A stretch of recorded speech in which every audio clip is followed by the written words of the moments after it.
नमस्कार, मी डॉक्टर अंबाल बाकुल, सहशिक्षक तथा विषय शिक्षक श्री समर्थ विद्यामंदिर प्रशाला सावेडी माध्यमिक आणि उच्च माध्यमिक विभाग अहमदनगर या ठिकाणी कार्यरत आहे. 2 राष्ट्रपती पदकांनी सन्मानित शिक्षक तथा जगातील सर्वाधिक पारितोषिक विजेता कलाकार म्हणून इयत्ता 7वी मराठीच्या या सेतू अभ्यासक्रमाच्या दिवस 16वा, 17वा, 18वा, 19वा आणि 20वा म्हणजेच 20 जुलै 2021 पर्यंतच्या सेतू अभ्यासक्रमाच्या वर्कशीटमध्ये सर्व विद्यार्थी पालकांचे मनपूर्वक हार्दिक स्वागत करतो. या संपूर्ण उपक्रमासाठी सहकार्य आणि मार्गदर्शन लाभलेलं आहे प्राचार्य तथा मुख्याध्यापिका माननीय संगीता देवधर जोशी मॅडम यांचं, आणि त्याचबरोबर बहुमोल असं मार्गदर्शन लाभलेलं आहे माननीय पर्यवेक्षिका सौ संगीता सोनटके मॅडम यांचं. तर आज आपण 16वा आणि 17वा दिवस म्हणजेच 16 आणि 17 जुलै एकाच वर्कशीटमध्ये या सेतू अभ्यासक्रमाच्या 7वी मराठीच्या बुकलेटमध्ये देण्यात आलेले आहे ते आपण पाहणार आहोत. तर सुरुवात करताना 16वा आणि 17वा दिवस क्षेत्र वाचन कौशल्य मजकुराचे वाचन करून शीर्षक देणं. तर या 16 आणि 17व्या वर्कशीटच्या भागामध्ये अत्यंत साधी सोपी गोष्ट सांगितलेली आहे. एखादा उतारा, बातमी, निबंध, कथा काहीही वाचल्यानंतर आपण त्याला व्यवस्थित नाव देणे म्हणजेच शीर्षक देणे म्हणजेच टायटल देणे असा या वर्कशीटच्या माध्यमातून एक वेगळा असा उपक्रम विद्यार्थ्यांच्या मनावर बिंबवण्यात आलेला आहे. अध्ययन निष्पत्तीमध्ये एखादा मजकूर ढोबळ मनाने वाचून त्यातील एखाद्या मजकुराचे बारकाईने निरीक्षण करून त्यातील मुद्द्यांचा शोध घेत अंदाज बांधत आपण निष्कर्ष काढायचा आहे आणि त्या उतार्याला किंवा त्या कवितेला किंवा त्या पॅरेग्राफला स्वतःच्या मनाने जे आपण वाचलं आहे त्याच्यावरून जे आपल्याला कळलं आहे, समजलं आहे, आपल्याला आकलन झालेलं आहे, आपली चांगली ग्रास्पिंग झालेली आहे, त्याला योग्य असं नाव या उतार्याच्या माध्यमातून द्यायचं आहे. हेच आपण या संपूर्ण 16व्या आणि 17व्या वर्कशीटमध्ये पाहणार आहोत.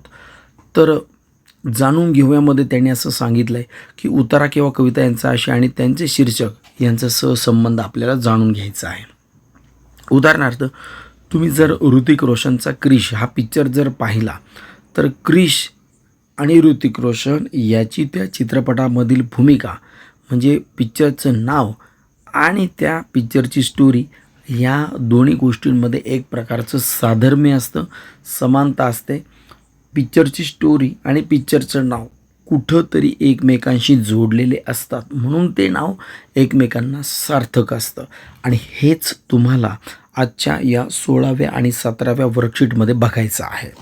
तर कार्यपद्धतीमध्ये सांगितलं आहे की आम्ही तुम्हाला काही निवडक उतारे आणि कविता तुमच्यासमोर ठेवायच्या आहेत आणि त्यांचं मुख वाचन म्हणजे शांतपणाने तुम्ही वाचन करायचं आहे आणि त्यानंतर त्याचं शीर्षक आणि त्यातील आशय याचा जो सहसंबंध आहे म्हणजे शीर्षक म्हणजे टायटल, त्याला दिलेलं नाव आणि तुम्हाला जी कविता किंवा निबंध किंवा लेख किंवा उतारा जो लिहिला आहे त्याच्यामधलं जे कंटेंट आहे त्याच्यामधला जो आशय आहे त्या आशयाचा आणि या कविता किंवा लेखाला दिलेल्या शीर्षकाचा नावाचा काही सहसंबंध आहे काय हे आपल्याला यातून जाणून घ्यायचं आहे. तर ही याच्यातून आपण 16व्या आणि 17व्या वर्कशीटमधून जाणून घेणार आहोत. सक्षम पुणेमध्ये काय म्हणता येते की बातम्या किंवा निवडक उतारे यांचे प्रकट वाचन मूक वाचन करून शीर्षक आपल्याला द्यायचं आहे. कार्यपद्धती त्याची काय आहे? शिक्षक आणि परिसरात उपलब्ध असलेली विविध वर्तमानपत्रे तसेच मासिकांमध्ये निवडक विज्ञान जगत व अंधश्रद्धा विषयक बातम्या व उतारे यांची कात्रणे विद्यार्थ्यांना द्यावीत. त्यावेळी त्याला शीर्षक नसावे. विद्यार्थी त्यांचे समजपूर्वक वाचन करून आपल्या समजुतीप्रमाणे शीर्षक देतील. या 4 ओळीमध्ये त्यांनी असं सांगितलेलं आहे सेतू अभ्यासक्रमाच्या माध्यमातून की आपण 3 तासाचा पिक्चर पाहून जेव्हा एखाद्या टॉकीजमधून बाहेर येतो तेव्हा कोणी जर आपल्याला विचारलं की कसा होता पिक्चर तर आपण 1 ते 2 शब्दामध्ये सांगतो की पिक्चर कसा होता, छान होता, चांगला होता, आवडला किंवा नाही आवडला, हे नाही आवडलं, ते नाही आवडलं, हे आपण थोडक्यात सांगत असतो. आणि हेच या 16व्या 17व्या वर्कशीटमध्ये विद्यार्थ्यांकडून अपेक्षित आहे की त्याने पाहिलेली गोष्ट, त्याने ऐकलेली गोष्ट त्याला सूट होते किंवा नाही यावरच त्याला किती समजलेलं आहे या गोष्टीचं आकलन होत असतं. आणि म्हणून तुम्ही एखादी घटना, प्रसंग, कथा किंवा कथानक, स्टोरी, पिक्चरची जर असेल तर त्याला स्टोरी नाही तर त्याला पटकथा असं म्हणतात. ही तुम्हाला कळली का नाही? आपण संबंध 3 तास पिक्चर टाकीमध्ये, मी वारंवार सिनेमाचं आणि पिक्चरचं उदाहरण काय या ठिकाणी देतो आहे, की कारण आपल्याला सुरुवातीपासून शेवटपर्यंत ज्या ज्या प्रकारच्या घटना संपूर्ण चित्रपटामध्ये घडतात त्यांची आपण मनातल्या मनामध्ये लिंक लावत असतो. हे असं झालं म्हणून ते तसं झालं, हे असं झालं म्हणून ते तसं झालं, अशा छोट्या छोट्या गोष्टींच्या माध्यमातून आपण चित्रपटातले विविध प्रसंग एकमेकांशी जोडत असतो. किंबहुना चित्रपटाचे निर्माते आणि दिग्दर्शकच तो प्रसंग एकमेकाशी जोडून पिक्चर पुढे नेत असतात. काही चित्रपट असे असतात की आपल्या मनामध्ये उत्कंठा निर्माण होते, आता काय होईल, आता काय होईल, आता काय होईल, पिक्चरचा शेवट काय असेल. तर अशाच पद्धतीने आपल्याला एखादी कविता वाचताना, एखादा लेख वाचताना, एखादा निबंध वाचताना आपल्या मनामध्ये प्रश्न निर्माण होणार आहे की यानंतर काय वाक्य आहे, आधीचं वाक्य आणि नंतरचं वाक्य याचा सहसंबंध म्हणजे रिलेशन आणि को रिलेशन, एकमेकांशी असलेले संबंध आपण जोडण्याचा प्रयत्न करतो आणि मग त्याच्यानंतर आपल्याला आधीचा भाग दुसऱ्या भागाशी कसा जोडलेला आहे आपल्याला कळतं. हेच सक्षम बनूया यामध्ये सांगण्याचा प्रयत्न करण्यात आलेला आहे. मग खालील मजकूर वाचा आणि त्याला योग्य टायटल किंवा शीर्षक किंवा नाव द्या असं त्यांनी म्हटलेलं आहे. वैधानिक दृष्टिकोन ही एक विचार करण्याची पद्धत आहे. या वाक्याने सुरुवात होणारा उतारा आहे तो तुम्ही वाचायचा आहे आणि उतारा वाचल्यानंतर तुम्हाला काय कळलं तुम्ही विचार करून त्या उतारातले काही महत्त्वाचे शब्द शोधून आपल्याला त्या उताराला नाव द्यायचं आहे. कारण इथं उतारा देताना त्याला नाव दिलेलं नाही आहे, आपल्याला ते नाव द्यायचं आहे. मराठीच्या या संपूर्ण ब्रिज कोर्स म्हणजेच सेतू अभ्यासक्रमाच्या बाबतीत सर्व विद्यार्थी आणि पालकांना नम्र विनंती आहे की आपण जवळच्या नजीकच्या झेरॉक्सच्या दुकानात जाऊन आपण संपूर्ण ही 7वी मराठीची PDF प्रिंट काढून घ्या. कारण आपल्याला ते अत्यावश्यक आहे. अंतर्गत, आकारिक आणि संकलित मूल्यमापनामध्ये या सर्व वर्कशीटला मार्क दिले जाणार आहे आणि या वर्कशीटमध्ये 7वी मराठीच्या वर्कशीटमध्ये तुम्हाला कुठेही लिहिण्यासाठी जागा उपलब्ध नाही आहे. म्हणजेच तुम्हाला या प्रश्नांची उत्तरे लिहिण्यासाठी स्वतःची वही तयारी करावी लागेल आणि त्या वहीमध्ये तुम्हाला या प्रश्नांची उत्तरे दिवस 15वा, दिवस 16वा, 17वा दिवस, 18वा दिवस, 19वा असं वरच्या समासामध्ये लिहून त्या प्रश्नांची उत्तरे आपल्याला वहीमध्ये लिहायची आहेत. अजून एक महत्त्वाची गोष्ट सर्व सन्माननीय पालक आणि विद्यार्थी यांच्यासाठी आहे की आपल्याला हे सर्व वर्कशीट्स शाळेमध्ये जमा करायचे आहेत 15 ऑगस्ट नंतर. त्यामुळे 1 जुलै ते 15 ऑगस्टपर्यंत साधारणतः 45-46 दिवसांचे वर्कशीट्स आपल्याकडे तयार होतील. हे सर्व वर्कशीट्स व्यवस्थित बाइंडिंग करून त्याला स्पायरल करून किंवा चांगलं कवर घालून संपूर्णपणे 100% सोडवलेले कवर शीट्स आपल्याला शाळेमध्ये जमा करावायचे आहेत. याची सर्व शिक्षक, सर्व पालक आणि विद्यार्थ्यांनी कृपया नोंद घ्यायची आहे. कारण याचं योग्य प्रकारे मूल्यमापन होणार आहे. ब्रिज कोर्स याच्याकरता आहे की तुम्हाला इयत्ता 1लीपासून 2रीपर्यंत मराठी विषयीचे श्रवण, भाषण, वाचन, लेखन यातील काही महत्त्वाचे संबोध, काही महत्त्वाच्या कल्पना आणि संकल्पना ज्या स्पष्ट झाल्या नाहीत, कळाल्या नाहीत किंबहुना आपल्याला त्या समजून घ्यायच्या आहेत. म्हणून ब्रिज कोर्स नावाची एक सुंदर संकल्पना महाराष्ट्र शासनाच्या शालेय शिक्षण विभागाने आदरणीय शालेय शिक्षण मंत्री वर्षाताई गायकवाड मॅडम यांच्या माध्यमातून सुरू केलेला आहे. आणि मला असं वाटतं या पृथ्वीवरील ही अत्यंत सुंदर आणि चांगली गोष्ट आहे की कोरोनामध्ये शिक्षण क्षेत्र संपूर्ण जगाचं थांबलेलं असताना माननीय नामदार वर्षाताई गायकवाड मॅडम यांच्या संकल्पनेतून ह्या सुंदरसा ब्रिज कोर्स विद्यार्थ्यांचं मराठी भाषिक कौशल्याच्या स्वतःच्या विकासासाठी नुकसान होऊ नये किंबहुना त्यांना ही प्रत्येक गोष्ट अत्यंत बारकाईने कळावी म्हणून हा सुंदर प्रकारचा ब्रिज कोर्स या ठिकाणी तयार करण्यात आलेला आहे. पुढे आपण वळूया पान नंबर 34 आणि 33 आपलं या ठिकाणी चालू होतं आणि पान नंबर आपण वळूया 34कडे. यामध्ये चला सराव करूया. यामध्ये असं म्हटलं आहे, कृती, बातम्या किंवा निवडक उतारे यांचं प्रकट वाचन, मुखवाचन करून आपल्याला शीर्षक द्यायचं म्हणजेच त्याला आपल्याला योग्य नाव द्यायचं आहे. तुमच्या घरी वर्तमानपत्रे येतात, आपण वर्तमानपत्र वाचतो, त्याचं नाव असतं लोकमत, सकाळ, सारोमत, केसरी, लोकसत्ता, पुण्यनगरी, पुढारी, सारोमत, समाचार, नवमराठा, दैनिक नगरी, दवंडी अशा पद्धतीची वर्तमानपत्रे आपल्या अहमदनगरमध्ये येतात. पहिल्या पानावर काय आहे, दुसऱ्या पानावर काय आहे, तिसऱ्या पानावर काय आहे, चौथ्या पानावर काय आहे. घरातील महिला असतील तर त्यांच्यासाठी विशेष काही आहे काय, घरातील लहान मुलं असतील तर त्यांच्यासाठी काहीतरी छोटं मोठं गोष्टी सांगणारं, कोडे सांगणारं चित्र रंगवण्याचं पान आहे काय, किंवा ओव्हरऑल एखाद्या विविध प्रकारच्या बातम्यांचा जर आपण विचार केला तर त्या पहिल्या पानावरच्या बातम्या कोणत्या, दुसऱ्या पानावरच्या बातम्या कोणत्या, तिसऱ्या पानावरच्या बातम्या कोणत्या, चौथ्या पानावरच्या बातम्या कोणत्या, जाहिराती कोणत्या पद्धतीच्या आहेत, लेख कुठे लिहिलेले आहेत, कोणत्या बातम्या कुठे गेलेल्या आहेत, बातम्यांचं शीर्षक म्हणजे टायटल काय आहे, त्या बातमीचं टायटल म्हणजे शीर्षक किंवा नाव पाहून आपण पुढची बातमी वाचतो. पेपरमध्ये कोणकोणत्या पद्धतीचे छायाचित्र किंवा फोटोग्राफ्स आलेले आहेत हे देखील आपण बारकाईने बघतो.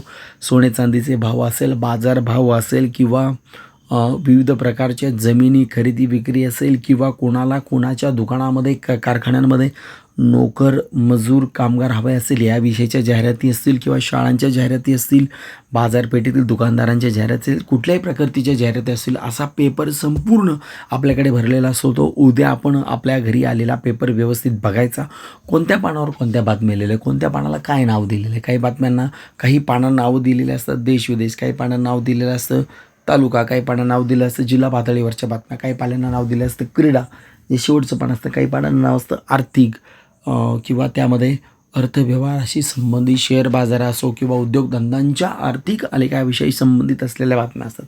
असा पेपर आपल्याला वाचता आला पाहिजे. कुठलाही पेपर हातात जर घेतला तर त्याच्यामध्ये उभे 8 कॉलम असतात, हे लक्षात ठेवायची आपल्याला नितांत गरज आहे. खूप महत्त्वाची बातमी असेल तर ती फ्रंट लाईन म्हणजे पहिल्याच पानावर फ्रंट पेजवर त्या ठिकाणी घेतले जाते. आणि मग जसजशा बातम्यांची परिणामकारकता किंवा त्यांचं महत्त्व फारसे महत्त्वाच्या नसलेल्या बातम्या 3 नंबर 4 नंबर पानावर जातात. आणि ज्या बातम्या देशाच्या राजकारणामध्ये, समाजकारणामध्ये, विकासामध्ये, शिक्षणामध्ये महत्त्वाच्या भूमिका निभावतात, ह्या बातम्या पहिल्या दुसऱ्या पानावर शक्यतो असतात. आणि त्या बातम्यांमुळे जगावर, समाजावर मोठ्या प्रमाणावर परिणाम किंवा प्रभाव होत असतो. पेपरवर जर बोलायचं ठरलं, वर्तमानपत्रावर जर बोलायचं ठरलं तर खूप वेळ 1-2 दिवस आपल्याला बोलता येईल. परंतु या ठिकाणी पेपरमध्ये नेमकं आपण काय पाहिलं पाहिजे, काय वाचलं पाहिजे आणि कशाच्या नोंदी आपण आपल्या मनामध्ये, वहीमध्ये ठेवल्या पाहिजेत, या विषयावरच आपण या ठिकाणी चर्चा करणार आहोत. तर यामध्ये शिक्षक आणि परिसरात उपलब्ध असलेली विविध वर्तमानपत्रे तसेच विविध मासिकातील निवडक विज्ञान, जगत तथा अंधश्रद्धा विषयक बातम्या आणि उतारे यांची कात्रणं विद्यार्थ्यांना सांगायची आहे, त्यावेळी त्याला शीर्षक नसलं पाहिजे अशा काही बातम्या तुम्हाला मी या व्हिडिओमध्ये टाकणार आहे आणि सुट्ट्याही देखील टाकणार आहेत. तर त्यावरून आपल्याला एक अंदाज येईल की एक नाव नसलेला उतारा तुमच्याकडे आहे आणि तो उतारा वाचल्यानंतर तुम्हाला त्याला नाव द्यायचं आहे. याचा अर्थ तुम्हाला तो उतारा समजून घ्यायचा आहे आणि उतारा समजून घेतल्यानंतर त्याला कोणतं नाव देता येईल, त्याला काय टायटल देता येईल, त्याला काय शीर्षक देता येईल, याच्यावर आपण चर्चा घरामध्ये शिक्षकांशी, आईवडिलांशी करायची आहे. पुढचा मुद्दा आहे कल्पक होऊया. कृती जाहिराती वाचून नवीन शीर्षक देणे. विविध प्रकारच्या जाहिराती वर्तमानपत्रांमध्ये येतात, पुस्तकांमध्ये येतात, साप्ताहिके, मासिके, दिवाळी यामध्ये येतात आणि ह्या जाहिराती आपण नीट बारकाईने पाहिल्या पाहिजेत. काय नेमकं जाहिरात सांगितलेलं आहे, कशाची जाहिरात केलेली आहे, कोणाचा नंबर दिलेला आहे, कोणता पत्ता दिलेला आहे, नेमकं त्यांना काय सेवा द्यायची आहे किंवा काय विचारायचं आहे, हे देखील पाहणं जाहिरातींमध्ये गरजेचं आहे. त्यामुळे तुमच्या घरी येणारा पेपर तो मोठ्या आवाजामध्ये संपूर्ण घरामध्ये वाचून काढा. 1 दिवस, 2 दिवस, 3 दिवस, 4 दिवस, 5 दिवस, संपूर्ण आठवडाभर पेपर वाचा. कारण सोमवार ते रविवारपर्यंत विविध विषयांना स्पर्श करणारे लेख, बातम्या आणि छायाचित्र, फोटोग्राफ्स आणि विविध प्रकारच्या जाहिराती या संपूर्ण घटकांनी समृद्ध झालेलं वर्तमानपत्र असतं आणि ते वाचण्याची सवय प्रत्येक इयत्ता 7वीच्या विद्यार्थी आणि विद्यार्थिनीला लागली पाहिजे. त्यातून आपल्याला महत्त्वाचे अपडेट्स कळत असतात. तर कार्यपद्धती काय सांगितली की वेगवेगळ्या प्रकारच्या जाहिरातींचे प्रकार मुलांना आपण लक्षात आणून द्यायचे आहेत. मग वेगवेगळ्या जाहिराती कोणत्या की घरं विकण्याच्या जाहिराती, कामगार मजूर कामावर ठेवण्याच्या जाहिराती, पुस्तक विकण्याच्या जाहिराती किंवा बिल्डिंग बांधणाऱ्याच्या जाहिराती, अशा लाखो प्रकारच्या जाहिरातींचे प्रकार आहेत जे आपण बारकाईने पाहिल्यानंतर आपल्याला लक्षात येईल. आणि मग या विविध प्रकारच्या जाहिराती पाहून त्यावर आपण घरी आईवडिलांशी, मोठ्या बहीण भावाशी आणि शिक्षकांची फोनवर चर्चा करायची आहे की अशी जाहिरात का दिली की फ्लॅट विकणे आहे, कामगार पाहिजेत, मजूर पाहिजेत, असिस्टंट पाहिजे, क्लार्क पाहिजे, अशा वेगवेगळ्या पद्धतीच्या जाहिरातींच्या माध्यमातून त्या लोकांची जी गरज आहे ती वर्तमानपत्रामध्ये छापून त्याचे पैसे देखील लागत असतात. त्यानुसार लोक फोन करतात की एखाद्याने टाकलं की आम्हाला अकाउंटंट पाहिजे, म्हणजे हिशोबाचे काम करणारा हिशोबनीस म्हणजे माणूस पाहिजे, असं जर एखाद्याने टाकलं आणि ती जाहिरात जर एखाद्या बेरोजगार हिशोबनीस किंवा अकाउंटंटने वाचले, तर तो त्या नंबरला फोन करून विचारू शकतो की मला तुमच्याकडे कामाला यायचं आहे, तुम्ही राहता कुठे किंवा तुमचं ऑफिस कुठे आहे. अशा पद्धतीने तो संपर्क साधू शकतो. म्हणजे जाहिरात या माध्यमातून जास्तीत जास्त लोकांपर्यंत पोहोचणे आणि एखादं सेवा किंवा एखादं प्रॉडक्ट जास्तीत जास्त विकण्यासाठी वृत्तपत्रांमध्ये जाहिरात देण्याचं काम मोठ्या प्रमाणात गेल्या अनेक वर्षांपासून चालू आहे. पुढे आहे पूरक साहित्य. त्यामध्ये इयत्ता 5वी शिष्यवृत्ती पुस्तिकेतील निवडक कविता व गद्य उतारे, आपल्याला परिसरात उपलब्ध असलेली विविध वृत्तपत्रातील कात्रे आणि मासिकातील उतारे, विद्यार्थी हस्तलिखित उतारे, 6वीचे पाठ्यपुस्तक, या सगळ्या गोष्टींचा आधार आपल्याला ह्या प्रश्नांची उत्तरे लिहिण्यासाठी करायचा आहे. पुढे वळे आपण पान नंबर आहे आपल्याकडे 35वर आहे. दिवस 18वा. अशा पद्धतीने आपला 17वा 16वा 17वा दिवस संपला. 18व्या दिवसामध्ये काय सांगितलं तर त्यामध्ये एक क्षेत्र दिलं आहे मौखिक भाषा विकास, कौशल्य, श्रवण आणि संभाषण या गोष्टींचा विकास आपल्याला दिवस 18व्याच्या वर्कशीटमधून करायचा आहे. रेडिओ, दूरदर्शन, वर्तमानपत्र, इंटरनेट याद्वारे पाहिलेल्या ऐकलेल्या घटना स्वतःच्या शब्दात मांडता येतात. कोणतेही चित्र, घटना, प्रसंग म्हणून त्याचे स्वतःच्या पद्धतीने तोंडी किंवा लेखी स्वरूपात वर्णन करतात.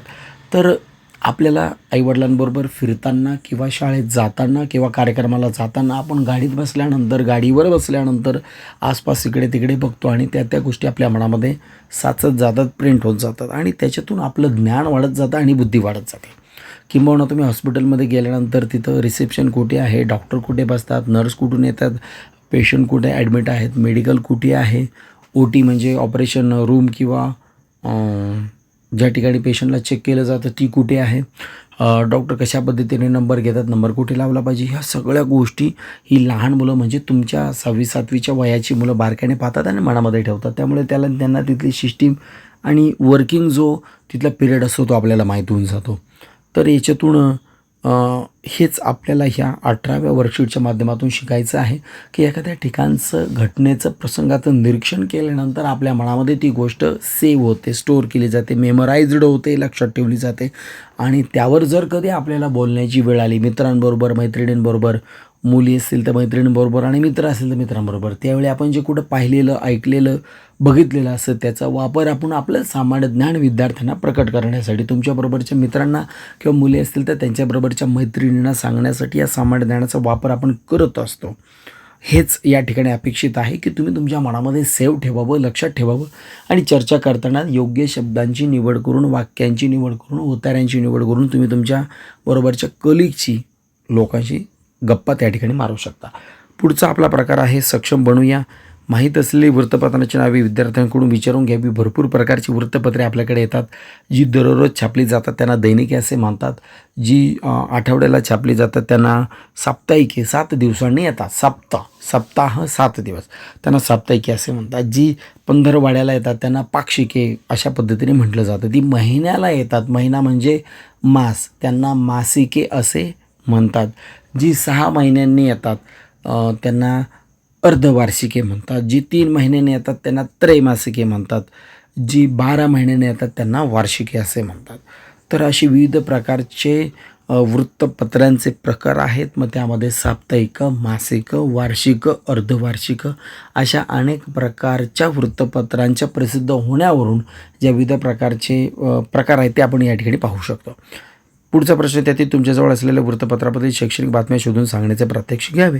मग तुमच्या घरामध्ये वृत्तपत्र येतं, मग त्याच्यामधले शाळेमधले कुठला कार्यक्रम झाला, तुमच्या समर्थ शाळेची बातमी आली तर त्याच्यामध्ये कोणते कार्यक्रम झाले, काय कार्यक्रम होता, कार्यक्रमाची बातमी काय आहे, त्याचं टायटल काय आहे, त्याला फोटो आहे काय, बातमी कुठून लिहिलेली आहे. तर अहमदनगर असा शब्द असेल, अहमदनगरमध्ये अहमदनगर या शब्दानंतर तुम्हाला एखादा आकडा दिसेल, म्हणजे 9 जुलै, 10 जुलै, 15 जुलै ज्या दिवशी बातमी छापली जाते, प्रकाशित केली जाते त्या दिवशीची तारीख किंवा त्याच्या काही वृत्तपत्रांमध्ये त्याच्या आदल्या दिवशीची तारीख त्या बातमीला येत असते. मग बातमीमध्ये पहिला पॅरेग्राफ काय आहे, दुसरा पॅरेग्राफ काय आहे, तिसरा पॅरेग्राफ काय आहे. पहिल्या पॅरेग्राफमध्ये पाहुणे जर काही बोलले असतील तर त्याचं वर्णन असतं. दुसऱ्या पॅरेग्राफमध्ये कोणकोण अतिथी अजून आपल्याबरोबर उपस्थित होते त्याचं वर्णन असतं. तिसऱ्या पॅरेग्राफमध्ये कोणी कार्यक्रमासाठी सहकार्य केलं, मदत केलं, स्वागत केलं, प्रास्ताविक केलं, सत्कार केले, काही स्वागतगीतं आणि समूहगीत सादर केलं किंवा भाषणं कोणी केली, आभार प्रदर्शन कोणी केलं, सूत्रसंचालन कोणी केलं आणि कोणी कार्यक्रमासाठी परिश्रमाने मेहनत घेतली, या सगळ्या गोष्टींची माहिती या बातमीमध्ये असते. बातमीला एखादा फोटो आहे काय हे देखील त्या ठिकाणी पाहिलं जातं. अशा पद्धतीने आपण पेपर वाचतो. काही बातम्यांना फोटो नसतात, काही बातम्यांना फोटो असतात, काही बातम्यांना लोगो असतात, त्यांना संकेतचिन्ह असं आपण या ठिकाणी म्हणू शकतो. पुढं आहे, चला सराव करूया. यामध्ये दाखवण्यात आलं तुमच्या शाळेत झालेल्या कोणत्याही कार्यक्रमाची, उदाहरणार्थ जयंती, पुण्यतिथी, विविध दिन इत्यादी बातमी तयार करून त्याचे वर्गीकरण सादरीकरण आपण करायचं आहे. विविध प्रकारच्या स्पर्धा आपल्याकडे होत असतात. आता 1.5 ते 2 वर्ष झाले आपल्याकडे शाळा भरत नाही आहे, परंतु लहानपणापासून आपण पाहतो 1ली ते 4थीपर्यंत किंवा आता 7वीचे जे विद्यार्थी आहेत त्यांची 5वीची शाळा झालेली आहे की 15 जून पासून तर थेट आपल्या 1 मे निकालापर्यंत साधारणतः 365 दिवस जर आपण पकडले कॅलेंडरप्रमाणे, तर त्यामध्ये विविध प्रकारचे उपक्रम शाळेमध्ये होत असतात. विविध जयंत्या, पुण्यतिथ्या, पुस्तक वाटप कार्यक्रम आहे किंवा रंगपंचमीचा कार्यक्रम आहे, पर्यावरणाशी निगडीत असलेला स्वातंत्र्य दिन, 15 ऑगस्ट, तर जागतिक चिमणी दिन, जागतिक हवामान दिन, जागतिक प्रदूषण दिन, विविध प्रकारचे दिन शाळेमध्ये साजरे होत असतात. विविध प्रकारच्या महान थोर नेत्यांच्या जयंत्या, पुण्यतिथ्या, विविध प्रकारचे कार्यक्रम शाळेमध्ये साजरे होत असतात आणि ते कॅलेंडर हुकूम म्हणजेच कॅलेंडरच्या तारखांप्रमाणे, नेमून दिलेल्या तारखांप्रमाणे होत असतात. ही देखील माहिती आपल्याला असते आणि हेच या ठिकाणी विचारलेलं आहे. पान नंबर 35 वर्कशीटचं चला सराव करूया हे यामध्ये सांगितले. त्या वृत्तपत्रातील विज्ञानविषयक बातमीचा संग्रह करून गटागटामध्ये माहितीपर चर्चा करून घ्यावी. वेगवेगळ्या प्रकारच्या बातम्या, वैज्ञानिक म्हणजे सायंटिफिक बातम्या वृत्तपत्रांमध्ये असतात, त्यांची देखील वर्णन आपल्याला करायचं असं या ठिकाणी सेतू अभ्यासक्रमात अपेक्षित आहे. पान नंबर 36वर दिलेलं आहे त्यांनी की कल्पक होऊया म्हणून. तुम्ही मोठे झालो, पत्रकार झाला तर कोणत्या क्षेत्रातील बातम्या अधिक आवडीने लिहाल, यासारखी आवडी विद्यार्थ्यांनी देऊन त्यांना बोलतं करावं. तुम्ही जर पत्रकार झाले तर कशाच्या बातम्या द्याल. आता पत्रकारितेच्या कार्यालयामध्ये जर एखादं वृत्तपत्र आहे त्यामध्ये वेगवेगळ्या प्रकारची बीट म्हणजेच गट म्हणजेच विभाग नेमून दिलेले असतात. शिक्षण विभाग पाहणारा वेगळा पत्रकार असतो किंवा क्राईम म्हणजे गुन्हे पाहणारा पत्रकार वेगळा असतो. त्याने पोलीस स्टेशनला जायचं, कोर्टात जायचं, कोणते गुन्हे घडले त्याची माहिती घ्यायची आणि सविस्तर बातमी त्या ठिकाणी अधिकाऱ्यांच्या परवानगीने त्या ठिकाणी लिहायची असते. जर जिल्हा परिषद आहे, अहमदनगर महानगरपालिका असेल किंवा अहमदनगर जिल्हाधिकारी कार्यालय असेल, वेगवेगळे बीट त्या ठिकाणी असतात. विविध प्रकारची शासकीय कार्यालय, केंद्र सरकारची कार्यालय, राज्य सरकारची कार्यालय किंवा विविध प्रकारच्या सामाजिक संस्था, संघटना, व्यक्ती असतात, त्यांच्या बातम्या देखील छापल्या जातात. वेगवेगळ्या प्रकारचे बीट म्हणजेच गट म्हणजेच विषय लावणारे पत्रकार त्या ठिकाणी जाऊन प्रेस कॉन्फरन्स संपूर्ण होतात. त्यामधून प्रेस नोट दिल्या जातात म्हणजे बातमी दिली जाते आणि मग ऑफिसला येऊन ती बातमी वर्तमानपत्रामध्ये छापण्यासाठी व्यवस्थित कॉम्प्युटरवर युनिकोड टाईपमध्ये टाईप केली जाते आणि मग ती पत्रकाराच्या शैलीप्रमाणे, त्याच्या शिक्षणाप्रमाणे ती बातमी त्या ठिकाणी लिहिली जाते अनुभवाप्रमाणे आणि त्यानंतर ती बातमी मग संपादकापर्यंत जाते. संपादक बातमी चेक करतो, त्याच्या अगोदर बातमी जाते प्रूफ रीडरकडं.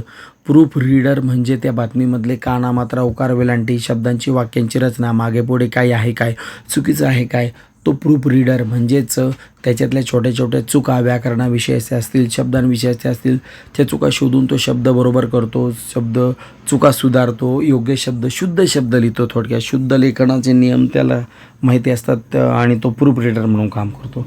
कारण ती बातमी पेपरमध्ये छापली जाणार आहे आणि लाखो लोकांपर्यंत जाणार आहे, त्यामुळे त्याच्यातलं शुद्ध लेखन, शब्दांची रचना यावर विशेष काळजी घ्यावी लागते म्हणून प्रूफ रीडर असतात आणि मग त्याच्यानंतर वृत्तपत्रामध्ये ती बातमी छापली जाते. तर अशा पद्धतीने कल्पक होऊया यामध्ये तुम्ही पत्रकार जर झाले तर कशी पद्धत असते हे देखील या ठिकाणी सांगितलं. पूरक साहित्य स्त्रोत या उपक्रमासाठी काय ते येत्या 6वी मराठीचं पाठ्यपुस्तक, वयोगटाला अनुसार योग्य लिखित छापील मजकूर, वर्तमानपत्रातील विविध कात्रणे, विविध कार्यक्रमांचे फोटो, मोबाईल, लॅपटॉप, इंटरनेट या सगळ्या गोष्टींचा वापर आपल्याला या प्रश्नाचं उत्तर लिहिण्यासाठी करता येणार आहे. पुढे वळूया आपण. दिवस 19वा आणि 19व्या दिवसामध्ये आहे लेखन. त्यामध्ये क्षेत्र दिले लेखन कौशल्य आहे, व्याकरणाचा लेखनात वापर. तर आता व्याकरणाकडे वळत असताना 19वा दिवस म्हणजे 19 जुलै आपल्याला असं सांगत आहे की अध्ययन निष्पत्तीमध्ये 6वी व्याकरण घटकांची माहिती विद्यार्थी घेतो. व्याकरणाचे विविध घटक लेखनामध्ये वापरतो. उदाहरणार्थ नामांचे प्रकार, सर्वनामांचे प्रकार, विशेषण व विशेष्य किंवा विशेषणाचे प्रकार, क्रियापदाचे प्रकार, शुद्ध लेखनाचे नियम, या छोट्या मोठ्या ज्या गोष्टी आहेत त्या आपल्याला आल्या पाहिजेत म्हणून ह्या सगळ्या व्याकरणाचा उपयोजन आपल्या पुस्तकामध्ये केलेलं असतं. मग व्याकरण पाहताना जाणून घेऊयामध्ये असं त्यांनी सांगितलं की शिक्षक विद्यार्थ्यांना पाठ्यपुस्तकातील उत्तरांचं वाचन करायला सांगावे. विद्यार्थ्यांनी उत्तरातील नामाची यादी करून त्यासाठी आलेले सर्वनाम ओळखून लिहायला सांगावं. शिक्षकांनी विद्यार्थ्यांना त्यांच्या मित्राला त्यांनी केलेल्या यादीतील कोणत्याही 3 नामाकरिता विशेषण लिहायला सांगावे. उत्तरा मुलांच्या अनुभव विश्वाशी निगडीत असावा. विविध प्रकारचे आता तुम्हाला इयत्ता 6वीची पुस्तकं मिळाले, त्यातील मराठीचं पुस्तक उघडा आणि त्याच्यातील कुठल्याही धड्याचा एखादा उतारा निवडा जो 5-6 ओळीचा आहे आणि त्यावरून तुम्हाला ह्या प्रश्नाचं उत्तर त्या ठिकाणी लिहिता येईल. कोणत्या पद्धतीचे नाम आहे, सर्वनाम आहे, वाक्य किती आहेत, ओळी किती आहेत, त्यानंतर फुल स्टॉप म्हणजे विरामचिन्ह, पूर्णचिन्ह, पूर्णविराम, अर्धविराम, स्वल्पविराम अशा प्रकारची विविध प्रकारची विरामचिन्हे आपल्या मराठी व्याकरणामध्ये वापरली जातात. कधी कुठे केव्हा कोणचं वर्तमान कोणतं विरामचिन्ह आपण त्या ठिकाणी वापरायचं हे आपल्याला त्या ठिकाणी खूप प्रॅक्टिस केल्यानंतर लक्षात येतं.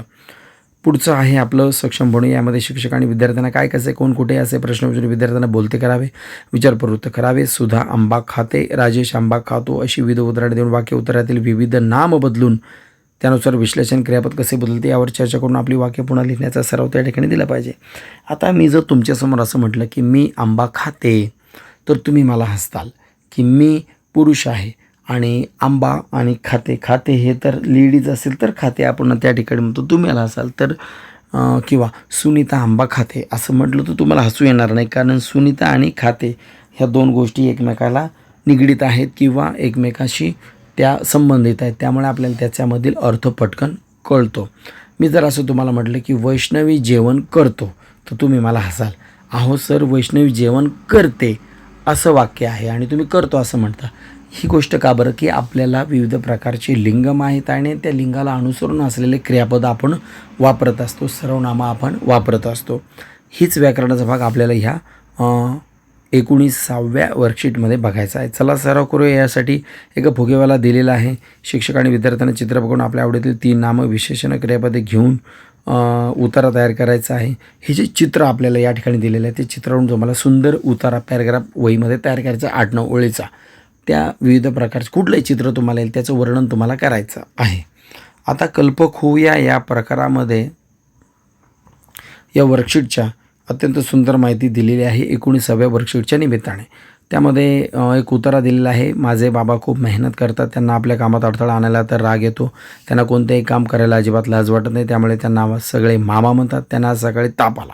ह्या 2 ओळी दिल्यात आणि खाली लिहिले की या उतारात वारंवार आलेले सर्वनाम आणि विशेषण बदलून उतारा पुन्हा लिहिण्यास सांगायचं आहे, त्याच्याबद्दल आपले विचार लिहिण्यास सांगायचं आहे. 2च ओळीचं उतार आहे आणि ज्या ज्या ठिकाणी सर्वनामं आलेली आहेत, नामं आलेले त्यावेळी त्या ठिकाणी लेखकाने असं या ठिकाणी उदाहरण दिलेलं आहे की उतारा पुन्हा लिहायचं आहे. उतारात वारंवार आलेले सर्वनाम आणि विशेषण बदलून हा उतारा पुन्हा लिहायचं हेच या ठिकाणी अपेक्षित आहे. पुढं दिलं आहे त्यांनी पूरक साहित्य स्त्रोत. या वर्कशीटच्या म्हणजे 19व्या वर्कशीट जे आहे त्याचा अभ्यास करण्याकरता तुम्हाला तुमच्या वयोगटाला अनुसरून योग्य लिपी, छापीक, मजकूर, वर्तमानपत्रातील कात्रिणे, विविध कार्यक्रमांचे फोटो, मोबाईल, लॅपटॉप, इंटरनेट या गोष्टींची गरज पडेल असंच या ठिकाणी सांगितलेलं आहे. तर असा हा पान नंबर 38वरचा आपल्याला 19व्या दिवसाचं वर्कशीटमध्ये इयत्ता 7वी मराठीचं संपलेलं असून आपण वळत आहोत 20व्या दिवसाच्या वर्कशीटकडं. त्याचं क्षेत्र आहे भाषाभ्यास, भाषेचा अभ्यास आणि पुन्हा व्याकरण आहे, कौशल्य आहे, वाचन आणि लेखन आणि संबोध आहे, शब्दांच्या जाती आणि विशेषणांचे प्रकार. तर पहिलाही भाग आपण बघितला जो होता 19वा, त्यामध्ये व्याकरणावर भर देण्यात आलेला होता. 20व्या भागामध्ये देखील इयत्ता 7वीच्या विद्यार्थ्यांना त्यांच्या वयोमानाप्रमाणे पुस्तकातील विविध घटकांप्रमाणे विविध व्याकरणाशी संबंधित धडे देखील या ठिकाणी देण्यात आलेले आहे. इयत्ता 6वीमध्ये काय पाहिलं तुम्ही, व्याकरण घटकांची माहिती घेतात आणि त्यांचा लेखनात योग्य वापर करतो. तर आपल्याला हा फरक कळून जातो की मी असेल, मुलगा असेल तर तो पुल्लिंगी विविध प्रकारची रूपं त्या ठिकाणी वापरतो. मी जेवण केले, मी गावाला जातो, मी गावाला जातो. हे जर मुलगी म्हणेल तर ती काय म्हणेल, मी गावाला जाते. मुलीने जर म्हटलं की मी गावाला जातो तर त्याला ऐकणारे हसतील, कारण त्या क्रियापदाशी संबंधित ती जी मुलगी आहे तिचं कर्ता किंवा तिचं जे लिंगाचा जो प्रकार आहे आपल्या मराठी व्याकरणामधला तो त्या क्रियापदाला सूट होत नाही. म्हणून आपल्याला हे लहानपणी आपण गोंधळतो. आपल्याला लहान असतात, आपल्याला काही कळत नसतं, त्यावेळी आपण जे बोलतो त्यावेळी लोक आपल्याला असतात छोटे मोठे, पण जसं आपल्याला या गोष्टींमधला फरक माहीत होतो त्यामुळे आपल्याला आपण योग्य शब्दांचा योग्य वेळी योग्य वाक्यांचा उच्चार करतो ना आपल्याला कोणीही हसत नाही. जाणून घेऊया घटाकडे वळताना असं या ठिकाणी सांगितलेलं आहे की नामे व विशेषण यांच्यायोगे शब्द जोड्या जुळवा. नाम आणि विशेषण यांच्या जोड्या आपल्याला लावायच्या आहेत आणि या जोड्या वहीमध्ये लावायच्या आहेत. सक्षमपणामध्ये समजून घ्या. विशेषणाचे प्रकार, शिक्षक आणि विशेषणाचे गुणवाचक, संख्यावाचक, सार्वनामिक या 3 प्रकारांची व्याख्या आणि त्या उदाहरणासाठी चर्चा, तसेच पान नंबर 41 तक्त्याचं वाचन करायचं आहे. विशेषणाचे 3 प्रकार आहेत. त्यामध्ये पहिला आहे गुणवाचक विशेषण. ज्या विशेषणातून त्या व्यक्तीचा पदार्थाचा गुण प्रकट होतो त्याला गुणवाचक विशेषण म्हणतात. किंवा संख्यावाचक विशेषण आहे. ज्या विशेषणातून संख्या लक्षात येते, 1 सूर्य, 1 चंद्र, 14 नद्या, 64 कला, 14 विद्या, हे जे अंक आपण वापरतो, 64 कला, 64 हा त्याच्यामधला अंक आहे. तर ज्या ज्या ठिकाणी अशा अंकांचा वापर केला जातो त्याला शब्द दिलेला आहे या आपल्या 20व्या वर्कशीटमध्ये. तो आहे गुणवाचक विशेषण. तो आहे शब्द संख्यावाचक विशेषण, ज्याच्यातून आपल्याला संख्या कळते. पुढचा प्रकार आहे सार्वनामिक विशेषण. मंगेश गावाला गेला. हे वाक्य तुमच्यासमोर मी उच्चारलं आणि मी म्हणेल त्याच्या मंगेश या शब्दाऐवजी तो या सर्वनामाचा वापर करेल, तेव्हा मी असं म्हणेल की तो गावाला गेला. तर अशा पद्धतीचे कोणते सर्वनामं या वरच्या पॅरेग्राफमध्ये आलेले आहेत त्याची देखील यादी आपल्याला महत्त्वपूर्ण मन लावून करायची आहे. पुढे लिहिलेलं आहे त्यांनी सक्षम बनूया. यामध्ये आपण पाहिलं की विविध प्रकारचे विशेषणं, त्यांचे प्रकार आणि त्यांचा वापर करून आपल्याला या प्रश्नाची उत्तरे लिहायची आहेत. पुढील परिच्छेदाचे वाचन करून त्यातील नामं व त्यांची विशेषणे खाली दिलेल्या तक्त्यात आपण मांडूया. मग एक पॅरेग्राफ दिला आणि त्याच्यावरून त्याच्यातलं नाम, सर्वनाम, विशेषण, क्रियापद याचं सेग्रिफिकेशन म्हणजे क्लासिफिकेशन करून आपल्याला व्यवस्थित या प्रश्नाचं उत्तर वहीमध्ये लिहायचं आहे. पान नंबर 39 संपल्यानंतर आपण आलेलो आहोत पान नंबर 40वर. यामध्ये काय दिलं आहे त्यांनी की नाम, विशेषण, विशेषणाच्या प्रकाराखाली बरोबरचे चिन्ह करा, म्हणजे गुणवाचक, संख्यावाचक, सार्वनामिक असं विशेषण या ठिकाणी दिलेलं आहे. वर तुम्हाला 2-3 ओळीचा जो पॅरेग्राफ दिला होता त्या पॅरेग्राफवरून तुम्हाला हा टेबल म्हणजे याचा तक्ता या ठिकाणी सोडवायचा आहे. आणि जी काही उत्तर आहे, जे काही प्रश्न आहेत ते ह्याच भागामध्ये आहेत, त्यामुळे विद्यार्थ्यांना हे समजायला अत्यंत सोपं जाणार आहे. चला सराव करू. यामध्ये त्यांनी दिले रिकामा चौकटीत कोणते नाम विशेषण येईल. गाय, त्याच्यानंतर रिकामी चौकट दिली, टोलेजंग, फुगा, 10, नदी, हे काही चौकटीमध्ये पांढऱ्या चौकटीमध्ये लिहिलेले शब्द आहेत. आणि त्यानंतर मोकळ्या जागांमध्ये तुम्हाला नाम अथवा विशेषण त्या गोष्टी संबंधी लिहायचं आहे आणि हे तुम्ही तुमच्या मनाने देखील लिहू शकता. पुढीलप्रमाणे इतर अधिकची विशेषणे वापरून वाक्य तयार करून सराव करून घ्यावा. आमची, केवढा, सहस्त्र, 10, आंबट हे विविध प्रकारचे शब्द वापरून जर आपल्याला वरच्या विशेषणाच्या मराठी पांढऱ्याच्या चौकटी ते भरता आले तर उत्तम, अत्यंत सुंदर. आता कल्पक हो यामध्ये त्यांनी या ठिकाणी माझं आवडतं किशोर मासिक याचं सुंदर चित्र दिलेलं आहे. आता किशोर मासिक जे आहे महाराष्ट्र राज्य पाठ्यपुस्तक निर्मिती महामंडळ यांच्या माध्यमातून बालवाडी ते 7वी 8वीपर्यंतच्या किशोरवयीन मुलांसाठी म्हणजे तुमच्या वयाच्या मुलांसाठी हे मासिक निघतं. त्यामध्ये विनोदी कथा असतात, बोधप्रद कथा असतं, चित्र असतं, कोडे असतात, तुमच्या वयाचे जोक असतात, मुखपृष्ठ, मलपृष्ठ, अनुक्रमणिका, त्याला प्रस्तावना लिहिलेली असते. विविध प्रकारच्या वस्तू बनवा, वाद्य वाजवा, जे जे लहान मुलांच्या आयुष्याशी निगडीत असलेले आर्ट अँड कल्चर आहे ते सगळं ह्या किशोर मासिकामध्ये वेगळ्या पद्धतीने लिहितात. विद्यार्थीसुद्धा तुम्हाला सुचलेल्या कविता, चित्र, कोडे हे किशोर मासिकाच्या पत्त्यावर टाकू शकता. मी तुम्हाला त्याचा पत्ता ग्रुपला टाकणार आहे. त्या पत्त्यावर तुम्ही तुमची माहिती टाका. का सांगावं, कदाचित किशोर मासिकामध्ये आपल्या समर्थ शाळेच्या मुलाची कविता छापून येईल किंवा निबंध छापून येईल, घोषवाक्य छापून येईल, त्याने केलेलं छान पेंटिंग केलेलं चित्र देखील त्यामध्ये छापून येऊ शकतं. असं कल्पक होऊया यामध्ये दिलेलं आहे. शिक्षकांनी पुढीलप्रमाणे किशोर मासिकाचे मुखपृष्ठ दिलेल्या चित्राच्या विशेषणांचा वापर करून 8 ते 10 ओळीमध्ये वर्णन करायचं, सांगायचं आणि लिहायचं आहे. ह्या ठिकाणी जे किशोर मासिकाच्या मुखपृष्ठाचं म्हणजे पहिल्या पानाचं जे चित्र दिलेलं आहे त्यावरून आपल्याला 8 ते 10 ओळीमध्ये माहिती लिहायची हे कल्पक हो यामध्ये आपण पाहू शकता. पुढे आहे पूरक साहित्य स्त्रोत. या संपूर्ण जवळजवळ 19व्या आणि 20व्या वर्कशीटचा अभ्यास करण्यासाठी त्यांनी सांगितले मदत घ्या. येत्या 6वी मराठीचं पाठ्यपुस्तक वयोगटानुसार योग्य लिखित छापीत पेटीतील A4 चित्रे. A4 म्हणजे आपण झेरॉक्स काढायला गेल्यानंतर झेरॉक्सच्या पेपरची साईज जी असते त्याला A4 असं म्हणतात आणि A4च्या डबल जी साईज तयार होते त्याला म्हणतात A3 अशा पद्धतीने. तर हे आपल्याला माहीत पाहिजे म्हणून तुम्हाला माहिती या ठिकाणी सांगितलेली आहे.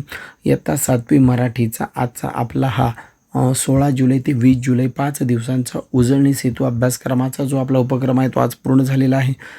15 जुलैला झालेली मराठीची चाचणी तुम्ही तुमच्या वहीमध्ये सोडवली असेलच. त्यामुळे एक बंच पूर्णपणे PDF तुमच्या ग्रुपला टाकलेली आहे. झेरॉक्सवाल्याकडे जाऊन त्याची झेरॉक्स काढायची, स्टॅपल करायचं आणि दररोजच्या तारखेप्रमाणे त्या ठिकाणी आपण घरामध्ये एका ठिकाणी कोपऱ्यात बसून ह्या सगळ्या वर्कशीटला सोडवू शकतो. अशा सगळ्या विद्यार्थ्यांनी नोंद घ्यायची आणि पालकांना विनंती आहे की आपला पाल्य दररोज ऐकतो का नाही, वर्कशीट सोडवतो का नाही, सगळ्या विषयांची झाले की नाही हे देखील पालकांनी पाहावं, ही पालकांना नम्र विनंती आहे. या ठिकाणी आपलं हे सेतू अभ्यासक्रम इयत्ता 7वी मराठीचं लेक्चर संपवतो. धन्यवाद.